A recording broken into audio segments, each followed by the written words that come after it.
எனதருமை ரிஷப ராசி என்பர்களே, பூர்ண சந்திர கிரகணம் இருக்க காசு பணம் துட்டு அப்படி கொண்டு வந்து கொடுக்குதுங்க ரிஷபராசிக்கு. சூப்பர் பீரியடுங்க.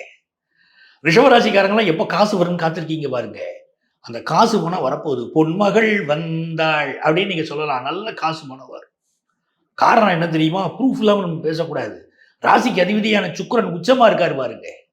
உச்சமா இருக்கிறது மட்டும் இல்ல, சனியோடு சேர்ந்து இருக்காரு. ஒருத்தர் ஜாதகத்தை எடுத்த உடனே ஜாதகத்தில் சுக்கிரன் சனி சேர்ந்திருந்தாலே நம்ம சொல்லிடுறோம்ல, ஐயா கொடுத்த பணக்காரரா விடுவீங்க அப்படின்னு சொல்றோம் பாருங்க. இப்போ அந்த கிரகண நேரத்துல சுக்கிரன் சனி சேர்ந்து அதுவும் லாபத்தில் உட்கார்ந்துருக்கு. பழம் நழுவி பாலில் விழுந்துச்சு, அது நழுவி வாயில் விழுந்ததுனாங்க பாருங்க. அப்படிப்பட்ட நேரம் சூப்பர் பீரியட்.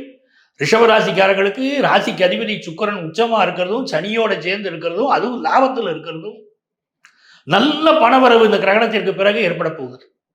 எப்படிங்க ஒரு பணவரவு வரும் கேட்டீங்கன்னா, 10ஆம் இடத்துல பாருங்க, சூரியன் செவ்வாய் ராகு புதன் 4 கிரகம்.